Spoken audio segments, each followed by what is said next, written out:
तैयार रहिए उस एग्जाम के लिए। क्लियर? हाँ, कुछ को मिल गई है, कुछ को नहीं मिली, ऐसा कैसे? यस भी लिख रहे हैं। चलिए इनसे भी पूछ लेते हैं, ऐसा कैसे?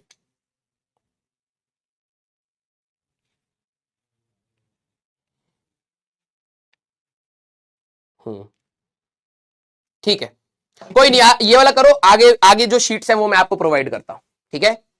यस, देखते हैं क्या रिस्पॉन्स आता है। ओके, अच्छा, आप लोगों ने जो टेस्ट दिया है, अभी जो आप लोगों का टेस्ट हुआ है उसमें अपना स्कोर बताइए, फिर हम लोग आगे बढ़ते हैं। कैसा स्कोर रहा? बेटा बकैती अब तुम्हारे साथ होने वाली, कह रहा बकैती कर मास्टर। अब हम नहीं करेंगे, अब दुनिया करेगी तुम्हारे साथ, समय आ गया है। कब तक तुम दूसरों की बकैती देखोगे रे? हैं? अब तुम्हारा समय है, जैसे कहते हैं ना, अपना टाइम आएगा, आ गया। ठीक है, स्कोर बताइए। फिजिक्स का भी एक बार अगर हो पाए तो फिजिक्स का लिख करके बताइए, मैं फिजिक्स का देखना चाहता हूं। टेस्ट के हिसाब से अगर आपके 100 प्लस आ रहे हैं, that is a good sign. ठीक है, that's a good sign. 100 plus. Refresh हो गया, लो गए, आपका ऑटो सबमिट हो गया होगा। 154 कुछ कुछ के, ठीक है, कुछ बच्चों के कम आ रहे हैं, वो तो देखो स्वाभाविक है। अब मैं आप लोगों को स्टार्ट करने से, क्वेश्चन डिस्कशन स्टार्ट करने से पहले एक बार मैं आपको बोलूंगा कि देखो सब लोग टेस्ट को देते कैसे हैं। एक बार मैंने आपको कहा था कि आप लोग एक आध टेस्ट देंगे, तो मैं आपको बताऊंगा कि कैसे करना है।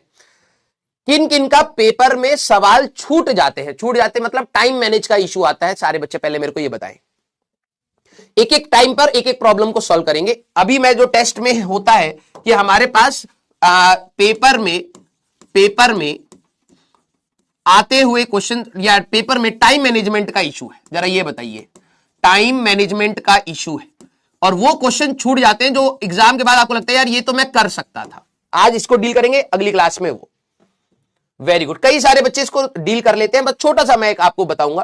प्लीज आप आने वाले टेस्ट में, आज के कल के जो भी टेस्ट आपसे पूछे जाएंगे, प्लीज इसको आप अभी से इंकॉर्पोरेट करने की कोशिश करिए। एटलीस्ट आपके सेकंड शिफ्ट तक, मतलब सेकंड जो जेईई मेंस का होगा उधर तक आपको ये इंक्लूड हो जाएगा। ठीक है, मैं आपके एक मिनट सोच रोक रहा हूं, ध्यान से सुनिए।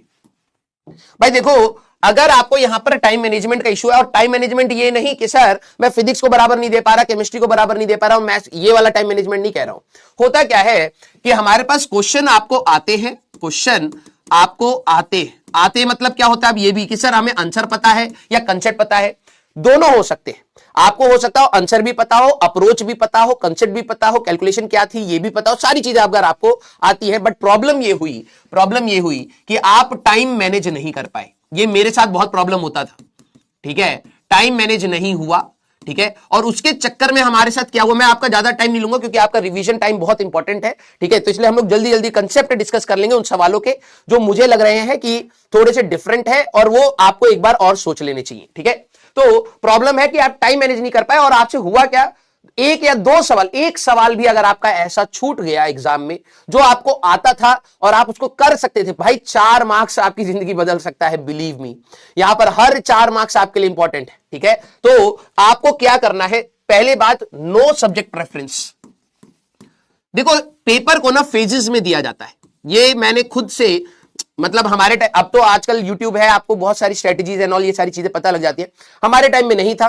तो जो बच्चे अभी भी इस चीज से स्ट्रगल कर रहे हैं, शायद उन्होंने उस चीज को नहीं सुना होगा, तो मैं उसको बता देता हूं। ठीक है, पेपर को ना फेजेस में दिया जाता है। पहला देखो, एक होता है एग्जामिनर की मेंटेलिटी को समझो। अगर मैं आपका कोई भी पेपर बनाऊंगा, ठीक है, और इसीलिए मैं हमेशा कहता हूं इस तरीके से सोचा करो। मैं क्लास में कई बार बोलता था, जेई एडवांस का पेपर पूरा कठिन नहीं होता और जेई मेंस का पेपर पूरा आसान नहीं होता। ये जो मार्केट में धारणा बना रखी है जेई मेंस इजी है और जेई एडवांस कठिन है, ऐसा नहीं है। हम लोग अगर एग्जाम के पॉइंट ऑफ व्यू से सोचें कि भाई टीचर या एग्जामिनर जो पेपर सेट कर रहा है वो क्या सोच रहा है, वो ये सोच रहा है कि भाई देखो जेई मेंस में मैं आपको ये परसेंटेज वाइज बना देता हूं। ठीक है, जेई मेंस में आपको 50% इजी क्वेश्चन मिलेंगे फिजिक्स में, केमिस्ट्री का आपका अलग हो सकता है। ठीक है, 30 to 40% आपको मिलेंगे मॉडरेट। मैं इस बार 30 कर लेता हूं क्योंकि हो सकता है इस बार पेपर कठिन साइड में भी आए। 30% आपको हो सकता है पेपर मिले मॉडरेट, और इस बार 20% के आसपास आपको पेपर मिल सकता है कठिन। नॉर्मली क्या होता है, अगर आप जेईई मेंस के पेपर में देखेंगे तो 10 से 15% ही आपका कठिन सवाल होते हैं। अगर मान लो 25 सवाल है तो 3-4 सवाल आपको अप्रोक्सीमेटली मिलेंगे जो कहीं ना कहीं कठिन साइड में। अब कठिन साइड में क्या होता है, आपका हो सकता है कंसेप्ट ही कठिन हो, ठीक है, क्वेश्चन लेंदी हो, लेंदी क्वेश्चन हो, कैलकुलेटिव हो, ठीक है, कैलकुलेटिव हो, या फिर जेईई मेंस में generally mixture of the concept नहीं होते, है ना, इंडिविजुअल कंसेप्ट के ऊपर ही सवाल पूछे जाते हैं। हो सकता हो मिक्सिंग ऑफ द कंसेप्ट्स हो, ठीक है, मिक्सिंग ऑफ दी कंसेप्ट्स हमारे पास हो।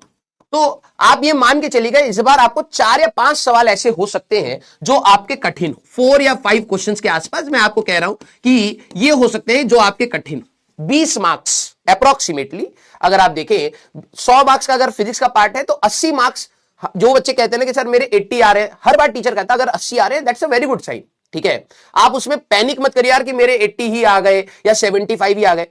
80 is a very good score. अब इंडिविजुअल सब्जेक्ट्स की डिमांड अलग अलग होगी, हर टीचर अलग अलग, मैं दूसरे सब्जेक्ट में जाके ज्ञान नहीं दूंगा क्योंकि मुझे पता भी नहीं है, पता लगे मैं कुछ बोल दूं और वो आपको डिरेल कर दे या फिर आपकी मदद ना करके नेगेटिव करवा दे, है ना। तो मैं फिजिक्स की बात करूंगा, कहीं ना कहीं ऐसे ही सिमिलर ट्रेंड आपको अपने केमिस्ट्री में भी मिलेगा। मैथ्स का ट्रेंड अलग है। आप प्लीज एक बार सचिन सर से पूछेगा कि सर क्या रेशियो रहता है, और ऑल्दो मैंने आपके दिमाग में हर बार बोली है कि there is no safe score, है ना।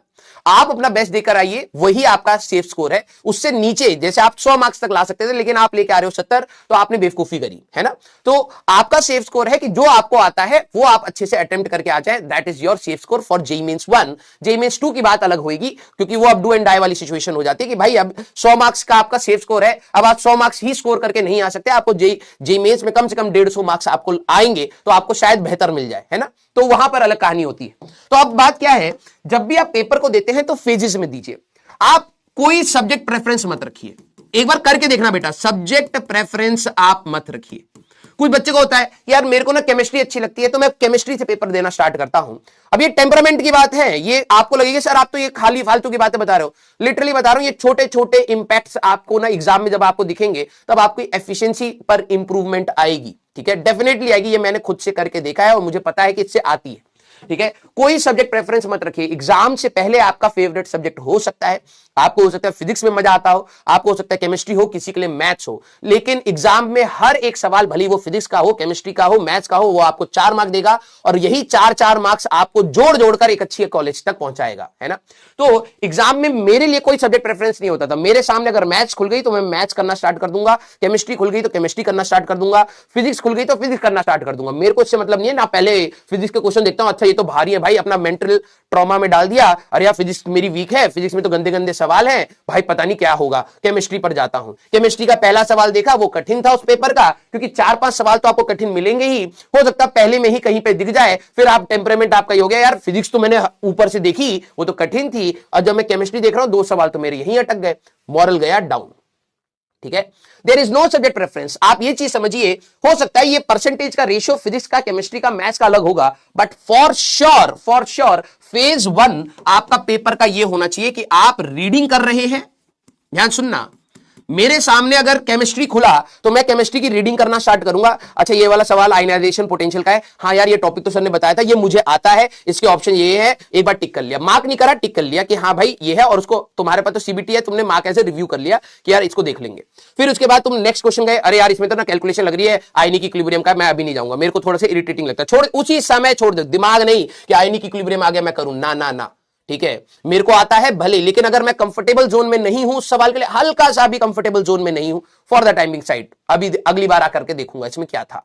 फिर अगले अगर पर हो सकता है कि आपकी ऑर्गेनिक की कोई नेम्ड रिएक्शन के ऊपर सवाल आ गया, आपने कहा यार ये चीज तो मेरे को सर ने बताई थी, इसमें ये होता है, इसको लगाकर सॉल्व करना है, लेकिन अगर आप हल्का सा भी कॉमा वाला भी अगर आपको रुकावट आई, कॉमा वाले भी, उसी समय क्वेश्चन वहीं छोड़ के आगे बढ़ जाओ, आपके दिमाग में टेम्परामेंट बनना स्टार्ट हो जाएगा, यार उस सवाल में ना मैं यहां पर अटका हूं, ठीक है। आप अगले वाले सवाल पे जाइए, मैं बता रहा हूं, आप रीडिंग एंड सॉल्विंग के साथ अगर जाएंगे, रीडिंग प्लस सॉल्विंग, क्वेश्चन को एक बार रीड करेंगे, अगर आपको 1 शॉट में आंसर पता लग रहा है कि इसका तो फॉर श्योर ये है ही, तो आप उसको मार्क करेंगे and mark as a review mark करते चले जाएंगे कि भाई आकर इसको बाद में एक और बार देखूंगा, ठीक है। फॉर श्योर बता रहा हूं, केमिस्ट्री में आपको 6 या 7 सवाल केमिस्ट्री में फॉर श्योर। इसलिए मैंने आपको कहा था कि 15 तारीख तक अपनी इनऑर्गेनिक और ऑर्गेनिक पकड़ लीजिए, क्योंकि इन सवालों में आपके न्यूमेरिकल वैसे नहीं बनेंगे।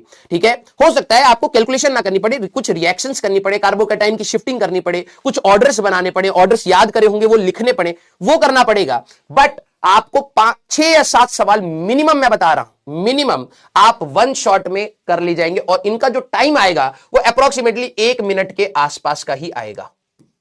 एक्चुअली में हम लोग टारगेट कर रहे हैं पहले पूरे पेपर में से इजी वाले सवाल जो हमारे गलत नहीं होने चाहिए थे भगदड़ के केस में। और आप स्टार्टिंग में अपने मॉरल को बूस्ट करने के लिए पहले इजी को टारगेट करिए कि टीचर ने कुछ ना कुछ तो इजी रखा होगा ना पेपर में। मान लो पाइप इन्विजिलेटर पगला गया, उसने क्या करा, 50% कठिन बना दिया। अरे 2 सवाल तब भी तो इजी डाले होंगे, वो 50% कठिन तो सभी के लिए कठिन है। तो वो 2 सवाल कौन से हैं वो आपको ढूंढ करके पहले करने, क्योंकि वो इजी मार्क्स थे। अगर आपने इजी वाले मार्क्स को छोड़ दिया तो आप कंपटीशन में वैसे ही पीछे हो जाएंगे। क्लियर है क्या?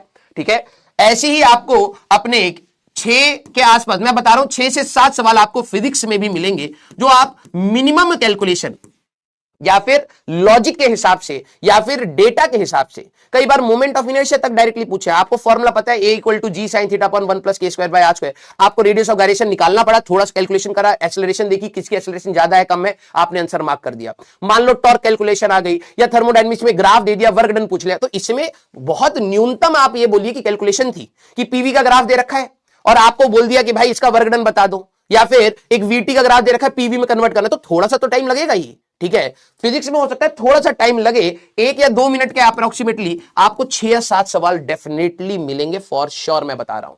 ठीक है, और अगर आप मैथ्स में देखें तो मैथ्स का जैसे ट्रेंड है, अब मेरे को मैथ्स की ज्यादा इंफॉर्मेशन नहीं है, लेकिन मैं मैथ्स में 1 या 2 क्वेश्चन आपके मैथ्स के भी अगर मैं मान लूं कि आपने 2 या 3 मिनट भी लगा दिए, क्योंकि मैथ्स में टाइम हो सकता है ज्यादा हो, 2 या 3 मिनट भी अगर आपने लगा दिए तो ये आ गया अप्रोक्सीमेटली। अगर आप देखें तो आपके 30-35 मिनट्स में, ठीक है, 30-35 मिनट्स में, ये एवरेज टाइम के हिसाब से कह रहा हूं, आपके पास कितने सवाल हो जाएंगे, मैं मिनिमम भी मालूम 6, 12 और 13, 14, 14 क्वेश्चंस आपके यहां पर पकड़ में आ जाएंगे। ठीक है, 50-60 मार्क्स आप आधे घंटे में स्कोर कर सकते हैं। जो बच्चे यहां पे रोते हैं ना कि सर मेरे तो सर 60 मार्क्स से भी कम आ रहे, टोटल अगर 80 मार्क्स से अगर आपके कम आ रहे, टोटल कह रहा हूं, दैट मींस आपकी तैयारी सही नहीं थी। दैट मींस अब आपको बुरा लगे या जो भी लगे, आपकी तैयारी सही नहीं थी। आपने कहीं ना कहीं इनके चक्कर में, जो बहुत कम मार्क्स मैटर कर रहे हैं जेईई मेंस में, आपने इनके चक्कर में इसको भी होल्ड नहीं बनाया। और टीचर स्टार्टिंग में बोलता है कि भाई बेसिक से करो, उड़ने की जरूरत नहीं है। कठिन सवाल अगर जेईई एडवांस में भी आएगा, जेईई एडवांस में भी कठिन का रेशियो हो सकता है 40% का हो, लेकिन जेईई एडवांस में भी आसान पार्ट आता है और आसान पार्ट को सॉल्व करने वाला बच्चा आईआईटी में बैठ के अपना सिलेक्शन ले लेता है। ठीक है, तो अब अगर आप देखें तो 50-60 मार्क आपके यहां से आसानी से बनाए जा सकते हैं, विद इन आपके हाफ एन आवर हो जाएंगे। अब इसके बाद फेज 2 आता है। इसमें क्या होता है, जब आप फेज 1 को क्रॉस करते हैं, ठीक है, तो ओवरऑल आपने एक बार पूरे पेपर पे नजर मार ली है। ओवरऑल आपने पूरे पेपर पर नजर मार ली है। अब फेज 2 में आपको यह बात पता होती है कि कौन कौन से सवाल ऐसे थे जिनको मेरे को आते तो हैं but it will take some time for calculation. ये आपको मैथ्स और फिजिक्स में ज्यादा सवाल ऐसे मिलेंगे और फिजिकल केमिस्ट्री में मिलेंगे। फेज 2 हमारे पास होता है बेटा, फेज 2 आपका यहां पर होता है। इसमें भी ज्यादा स्टॉप नहीं करना है, कहीं पर भी सवाल को आपको इनिशियली ज्यादा समय नहीं देना है। बहुत बच्चे इनिशियल सवालों में ही ज्यादा समय देते हैं और फिर पैनिक सिचुएशन में आते हैं। इसको करने से आप ये निश्चित कर लेते हैं कि भाई इस पूरे एग्जाम में अगर मेरे पास 12 या 15 सवाल ऐसे थे जो कहीं ना कहीं सब लोग कर रहे होंगे, वो मेरे नहीं छूटे। ये आपको सबसे पहले एक एश्योरेंस देता है कि भाई इजी वाला तूने पूरे पेपर का निपटा लिया है, वो तो तेरे स्कोर में आ चुके हैं। ठीक है, फेज 2 ये होते हैं हमारे पास calculative and thought provoking, calculative and thought provoking. अब केमिस्ट्री में भी क्या होता है ना, कई बार ऑर्गेनिक में और इनऑर्गेनिक में वो सवाल को टेढ़ा कर देते हैं, जैसे आइसोटोप डाल दिया कहीं कार्बन का। अब आपको थोड़ा सा तमीज से उसकी मैकेनिज्म से देखना पड़ता है कि यार ये वाला कार्बन आइसोटोप जो है हमारे पास C14 वाला, वो कहां जाकर टिकेगा, है ना। तो इट विल टेक टाइम। ऐसा नहीं है कि आप हवा हवा में कहोगे कि इसका रिएक्शन का तो रिजल्ट ये है, तो वो आपको कई बार क्या करना पड़ता है, देखना पड़ता है। तो सेकंड फेज में आप आएंगे calculative and thought provoking questions पर, जहां पर आपकी नजर रहेगी कि यार वो सवाल जिनमें कंसेप्ट आता है, जिनमें आपको कंसेप्ट आता है। तो ये कैसे पता लगेगा, अबे तू रीड कर चुका है, तू पूरे सवालों को एक बार देख चुका है, तो तेरे को पता है यार, कंसेप्ट आता है। मान लो कि एक सवाल आ गया इलेक्ट्रोस्टैटिक्स का ही आ गया, टाइम पीरियड वाइम पीरियड का कुछ सवाल आ गया, तेरे को पता है कि यार टाइम पीरियड निकाला कैसे जाता है। यार मेरे को ना कहीं फोर्स निकालना होगा, फिर फोर्स को एक्स के प्रोपोर्शनल लाना होगा, M omega square. Approach clear है कि कुछ ऐसा जाता है। बस बात है कि तूने अभी तक ट्राई नहीं किया है। तो अब तू आएगा उन सवालों पर जहां पर तेरे को कंसेप्ट पता है सवालों का, ठीक है, कि यार इसमें ना ये करना है। या फिर लेंसेज का कॉम्बिनेशन का सवाल है तो तेरे को पता है लेंस मेकर फॉर्मूला दोनों के लिए लगाऊंगा, इसमें सराउंडिंग ये रखेंगे, इसका ये रहेगा, thin lenses in contact. Approach पता है लेकिन कैलकुलेटिव था, उस समय तूने नहीं टच करा। लेकिन जिनमें तेरे को कंसेप्ट आता है, अब तू इनको टाइम दे करके सॉल्व कर। अब इसमें क्या होता है, जब मैं लिखूंगा टाइम देकर के सॉल्व करो, तो बच्चे क्या करते हैं, पर्याप्त समय देने लग जाते हैं। नहीं, अभी भी आपको स्पीड मेंटेन रखनी है। आप क्या करेंगे, पेशेंस के साथ आपको ये मेंटली क्लियर करना है कि यार अब इजी वाला हो चुका है, अब ना इन सवालों को मुझे कन्वर्ट करना है +4 में। अब आपकी गलतियां कहां होती हैं, यहां पर होती है इन सवालों में। तो अब आपको कॉन्शियस रहना है आपके कैलकुलेशन पार्ट पर। ध्यान से सुनना, यही होएगी कैलकुलेशन पार्ट। हर एक स्टेप को थोड़ा सा बढ़ा दीजिए। अगर आपको लगता है कि क्रॉस मल्टीप्लाई में गलती हो रही है, ब्रैकेट ओपन करने में गलती हो रही है, माइनस साइन अंदर ले जाने में गलती हो रही है, स्क्वायर रूट लेने में गलती हो रही है, रेशियो लेने में गलती हो रही है, तो आप यहां पर अब आराम से करिए, क्योंकि इसके बाद के कौन से सवाल बचे हैं, इसके बाद के वो सवाल बचे हैं जो कहीं ना कहीं पूरे कंपटीशन में सभी के लिए कठिन होने वाले हैं, है ना। अगर आपसे ये 4-5 सवाल छूट भी जाते, 20 मार्क केमिस्ट्री में, 20 मार्क फिजिक्स में, और मान लो आपके 60 मार्क उधर चले गए, 100 मार्क्स ही तो टफ वाले हुए। मैक्स टू मैक्स कह रहा हूं मैं, मैक्स टू मैक्स आपके 100 मार्क्स के आसपास क्या होंगे, टफ वाले होंगे। आप ये मान के चलिए अभी मेरे को उनको टारगेट ही नहीं करना। अगर समय बचा तो मैं उनको फोड़ूंगा, अदरवाइज मेरा टारगेट ये है कि अब ये 30% मेरे को सवाल कहीं ना कहीं उठाने हैं। मैं तो मिनिमम की बात कर रहा हूं, इससे ज्यादा ही मिलेंगे आपको, ठीक है। तो इसमें आप आराम से टाइम लेकर के सॉल्व करिए। और ये करना है कि भाई देख, इसके बाद के जो सवाल है ना, हो सकता है वो मेरे से ना हो, इनके अंदर पूरी पर्याप्त कैलकुलेशन करनी है, चेक करना है, और तभी ही आंसर मार्क करना है। अदरवाइज ये जो मैंने यहां पे बेनिफिट उठाया है, ये उसको खा जाएगा, क्योंकि इसको तो तू अटेम्प्ट शायद ना करे। हो सकता है समय की कमी या कंसेप्ट की कमी, हो सकता है ऐसा हो, लेकिन इसको होल्ड करना है। इसमें अगर तू 50-60 मार्क यहां से जोड़ रहा है मीडियम कैटेगरी, और तू जोड़ लेगा आराम से, मेरे को पता है तुम लोग नेगेटिव ज्यादा खाते हो और यहीं पर खाते हो, तो सेकंड फेज में आके आराम से अपनी कैलकुलेशन करिए, और इनको अब आप मार्क रिव्यू करेंगे। जब आप सेकंड फेज में जाते हैं, ध्यान से सुनना, जब आप सेकंड फेज में जाते हैं तो इनके आंसर्स को, फेज 1 के आंसर्स को रेक्टिफाई करेंगे, फेज 1 आंसर्स रेक्टिफाई कर लेंगे। अगर क्या पता आप लोगों ने कुछ स्टार्टिंग में गलत सोचा हो, बाद में हिट हुआ, अरे नहीं यार इसमें तो ये होना चाहिए था, ठीक है। फेज 1 के आंसर को रेक्टिफाई करेंगे, मार्क एस रिव्यू से हटाएंगे, इनके आंसर्स को मार्क रिव्यू करेंगे। Phase 2 complete. Physics chemistry maths, हो सकता है तुमने यहां पे 6-7 सवाल और जोड़ लिए, फिजिक्स में, केमिस्ट्री में 2-3 सवाल मैथ्स में और जोड़ लिए, तू अब अपनी मैक्सिमम एफिशिएंसी पर आ रहा है। देखिए ध्यान से समझ, हमारा टारगेट ये है कि जितना हमें आता है वो सही कन्वर्ट करके आ जाए। हमारा टारगेट ये है, ये नहीं कि मेरे को सारे सवाल करके आने ना, वो हमारा टारगेट नहीं है। जितना आता है उतना पर्याप्त तरीके से सही करके आना ही हमारा टारगेट है। तो तू कहीं ना कहीं इधर तक आ चुका है, ठीक है। तेरे पास डेफिनेटली अब टाइम किसके लिए बचेगा, अब जो भी टाइम बचा, मान ले तू इसी में ही लगा पड़ा है, तेरे पास फॉर द टाइमिंग, तेरी कैलकुलेशन खराब हुई या कुछ भी खराब हुआ, तेरे से वो सवाल छूटेंगे। अब अगर छूटे तो वो छूटेंगे जो कहीं ना कहीं तेरे को एक्चुअली में उनके ऊपर समय नहीं देना चाहिए था, ठीक है। तेरी स्पीड ही ऐसी थी, वो वैसे भी छूटते, लेकिन अगर तू पहले इनको करता तो ये इस पर इंपैक्ट आ जाता, तो अपनी मैक्सिमम स्कोरिंग पर नहीं पहुंच पाता। तो तुम्हें टफ सवाल कौन से होते हैं, टफ सवाल वो होते हैं जिसका तुम्हें भनक तक नहीं लगी कि ये सवाल पूछ क्या रहा है, जिसका तुम्हें कोई फॉर्मूला याद नहीं आ रहा है, जिसका तुम्हें लग रहा है कि भाई इसमें इतनी सारी मिक्सिंग ऑफ द कंसेप्ट है, इसको भी ढंग से सोचना है, इसको भी ढंग से सोचना है, and it will take time. मैं ऐसे सवालों में समय लेता हूं, तो उससे बेटर है मीडियम सवालों पर ज्यादा एनर्जी लगा करके तुम उसको करो। अपने physics and chemistry and maths में आप ये मान के चलिए 2 या 3 सवाल अगर आपको छोड़ने पड़ रहे हैं, मैं सबको नहीं कह रहा हूं, कुछ बच्चे तेज होते हैं आपको नहीं छोड़ने, लेकिन अगर आपको लग रहा है कि यार 2-3 सवाल मेरे से छूट रहे हैं, एटलीस्ट अप्रोच आनी चाहिए कि आपने कलम चलाई हो तब छूट रहे हैं, तो छोड़ दो, लप्पा मत मारना। अदरवाइज तुम समझ नहीं रहे हो, तुमने जो ये मेहनत करी है इससे ही जाएगा, इससे ही जाएगा। यहां के जो भी सवाल गलत होंगे या मीडियम कैटेगरी के जो भी सवाल गलत होंगे, वो तेरे कहां की मेहनत खाएंगे बेटा, जिस पर तूने पूरे साल भर मेहनत करी थी, और जो तूने आसान कन्वर्ट करे। हर टॉपिक को आसान कन्वर्ट करना होता है एक बच्चे को, तूने यहां के अपने मार्क्स गवाए, और ये हमें नहीं गंवाने हैं। जो तूने अपना बेस बनाया था, तू अगर उसी को तोड़ करके एग्जाम में आ जाएगा तो तेरे को क्या मिलने वाला है, तू खुद सोच, है ना। तो अब आप सभी लोग, क्या आपको ये बात समझ आई कि how we have to give the exam. Phase 2 complete होने के बाद मान लो आपके पास 20-25 मिनट बच गए, लास्ट में आपको बचेंगे, लास्ट में आपको 20 मिनट्स अप्रॉक्स मिलेंगे फॉर श्योर। अब जरा समझना, लास्ट की तुमने इसके आंसर्स को एक बार और सेकंड फेज में रेक्टिफाई करके कर लिया है, इसमें मार्क एज रिव्यू, और तुम टफ क्वेश्चंस को भी एक बार नजर मार चुके होगे कि यार ये वाला सवाल तो नहीं होने वाला। तुम्हें ये क्लियर होगा कि इन 4-5 सवाल में एक सवाल और है यार, इस पे कलम चला लेनी चाहिए, भले ही वो मैथ्स का हो, केमिस्ट्री का हो, फिजिक्स का हो। अगर तुम्हें लग रहा है कि आखिरी के 20-25 मिनट जो बचे हैं इसमें से 1-2 सवाल और हिट करने चाहिए तो आप करिए, अदरवाइज आपको लग रहा है भाई कठिन वाले सवाल बिल्कुल भनक नहीं दे रहे और मेरे को कुछ मीडियम सवालों में एक बार चेक कर लेना चाहिए, तो आप इस पर ना जाकर के इस पर जाइए, क्योंकि आप आखिरी तक आ चुके हैं और आखिरी तक आने के बाद थोड़ी सी कमी रहने की वजह से अगर -1 मिले तो बहुत दुख होएगा। तो कोशिश करिए आखिरी के मिनट्स, अगर आपने ये देखा कि यार इसमें कुछ सवाल हैं जिनको मैं कन्वर्ट कर सकता हूं तभी एनर्जी लगाइए, अदरवाइज मॉडरेट सवालों में जो आप आंसर तक पहुंचे हैं लेकिन थोड़ा बहुत कहीं ना कहीं डाउट है कैलकुलेशन पर, कंसेप्ट पर, उसके बारे में सोचना स्टार्ट करिए। क्लियर है क्या? यस और नो? हाँ या ना? ठीक है भाई। देखो आधा घंटा, तुम ये मानो आधे घंटे के अंदर तुम इजी वाला पार्ट निपटा लोगे, सेकंड फेज बाकी तुम्हारा सारा सेकंड फेज है, बिलीव मी। बाकी अब इसमें कोई ऐसा टाइम बाउंड नहीं है, इसका टारगेट क्या होता है, आने वाले सवाल ना छूट गए, तो ये पहले निपटा लिए। सेकंड में आपने वो सवाल करे जिन पर आपको थोड़ा सा कॉन्फिडेंस है, और एग्जाम में वो मार्क करते रहना सवाल। फिजिक्स में भाई ये वाला सवाल मैं टच ही नहीं करूंगा अनटिल मेरे पास बहुत समय हो।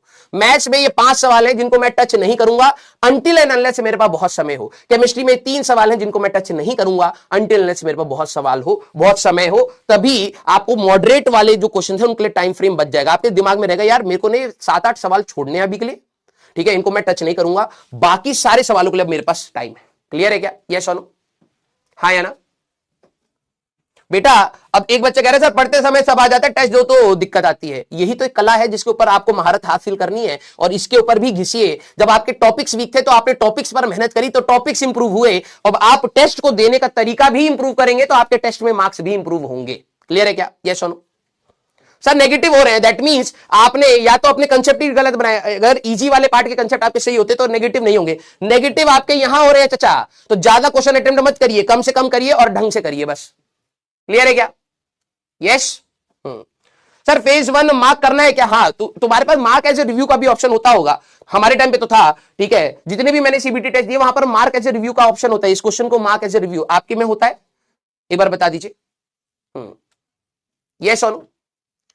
मार्क एज ए रिव्यू आपका ऑप्शन होता है?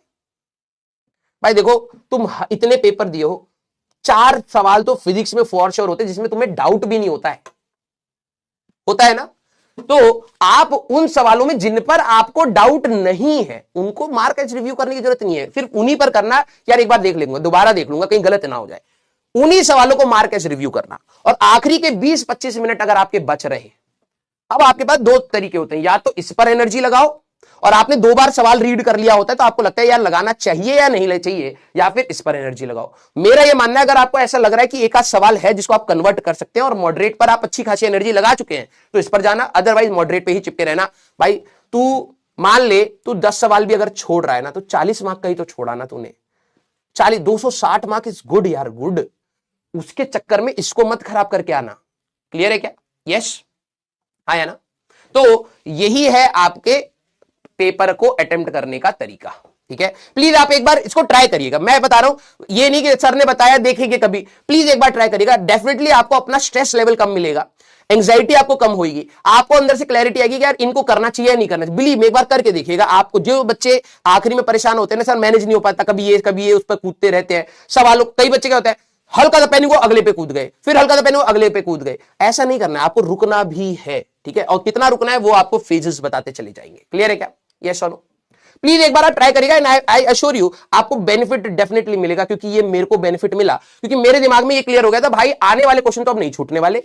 अब बात आई इनके ऊपर कर लिया, ये तो वैसे ही मेरे से नहीं होने वाले थे, 100% नहीं हुआ तो नहीं हुआ, कोई दिक्कत वाली बात नहीं है भाई। 10 सवाल कुल मिला के छोड़े, 40 मार्क्स छोड़ दिए ना, 260 पर अटेम्प्ट मारा, हो सकता है 200 पर तूने सही पकड़ा, कुछ नेगेटिव हुए, तू तब भी एक अपने बेटर अच्छे स्कोर पर जा सकता है, बिलीव मी, ठीक है। ट्राई करिएगा। चलिए बेटा अब हम लोग क्या करेंगे ना, एक बार इन क्वेश्चंस को जरा एक बार ट्राई करते, कंसेप्ट एक बार जल्दी जल्दी डिस्कस कर लेते हैं। और जो बच्चे कह रहे हैं ना कि सर रिवीजन क्या करनी है, अरे भैया तुम्हें क्या क्या बताएं बे, ठीक है। फॉर्मूले याद रखिएगा बेटा, जो ये इजी कन्वर्ट करने हैं वो कहां से कन्वर्ट होंगे, फॉर्मूले से। तो प्लीज आप सभी लोग अपनी रिवीजन थोड़ी सी इंप्रूव करिए। जितना ज्यादा आपको याद होगा, रिटेन कर रहे होगे, उतना ही जल्दी आपके इजी पार्ट निपटेंगे। मैं तो आधा घंटा कह रहा हूं, कुछ बच्चे 20-20 मिनट में निपटा देते हैं। पूरी फिजिक्स आप लोगों ने ट्राई करी है ना पिछले साल, आप लोगों में कई सारे बच्चों ने बताई होगी, पूरी फिजिक्स 35 मिनट, 35, ठीक है, 35 मिनट्स में पूरी फिजिक्स। मैं तो आपको ज्यादा समय बता रहा हूं, ऐसे उड़ाओगे। बस बात है दिमाग में रिटेंशन होनी चाहिए, तो मैक्सिमम रिवीजन मोड पर आ जाइए। अगर आपके पास समय कम है प्रैक्टिस करने के लिए तो कोई दिक्कत वाली बात नहीं, लेकिन रिटेंशन आपकी मैक्सिमम होनी चाहिए।